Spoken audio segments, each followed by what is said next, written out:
6:30. I will call this council public hearing to order. Please stand for the pledge. Jeff, would you lead us on the pledge, please? Sure.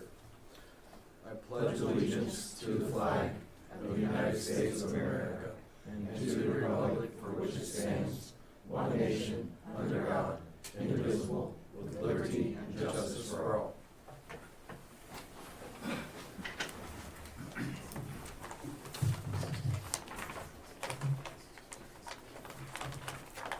Okay, Kathy, roll whenever you're ready.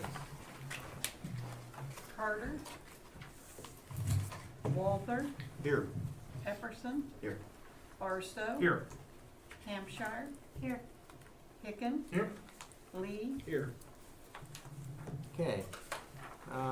We're here tonight to discuss the following amendment to the codified ordinances, which will be considered for passing.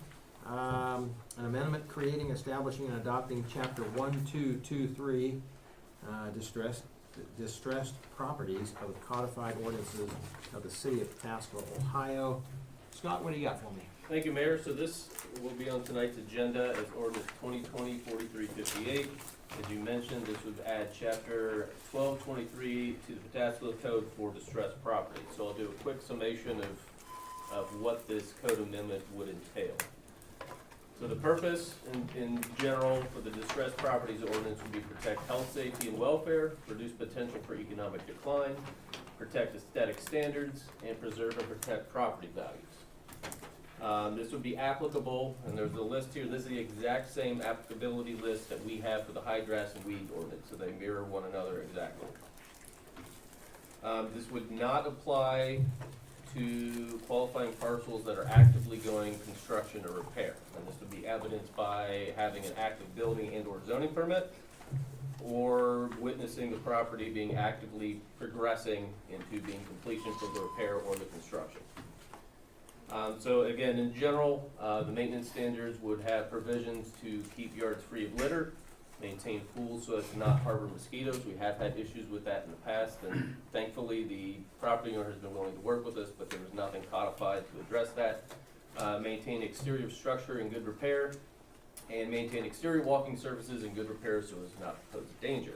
There's also provisions for security standards, where this would be securing vacant buildings so as to be inaccessible to wildlife or unauthorized people. As part of this amendment, there is what's called an abatement plan. So the person in charge of the property and the enforcement official agree to a time frame to remedy issues of repair or expensive or costly. And some of our issues, these didn't get this way overnight, so we want to work with them to allow them an adequate time to make the appropriate repairs. The abatement plan must be applied for by the person in charge of the property.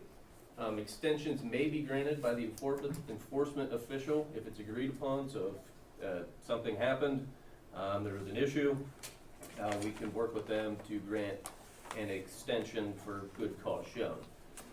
So if this plan is not adhered to and or an extension is not granted, then this would revert back to the typical enforcement process that we use.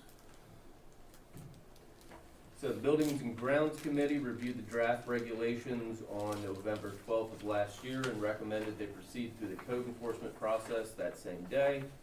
This did go to the Planning and Zoning Commission, who unanimously recommended approval on December 4th of last year. I'd be happy to answer any questions. Any questions for Scott? Mr. Mayor, because I was on that planning and zoning, I'm going to recuse from any discussion on it. All right, very good, sir. Yes, sir. Scott, I have a question. What's the, just for the record, what's the penalties? Hopefully you never get that far, but what's the teeth in this ordinance? The penalty section references our current penalty section in 120999, so it's a graduated fine and misdemeanors. Okay, all right, thanks. Mr. Walther? Because I did not look that section up. What is the appeal process from the enforcement officer? Is there an appeal process? It would be through mayor's court. Okay, thanks. Any other questions? All right, any public comments concerning this topic only? Seeing none, I'll entertain a motion to adjourn. So moved. Moved by Second. Mr. Barstow and seconded by Mr. Hicken. Discussion and roll. Walther, Yes. Epperson. Are you going to recuse? Barstow, Yes. Hampshire, Yes. Hicken, Yes. Lee. Yes. Meeting adjourned. Next meeting is 7 o'clock sharp.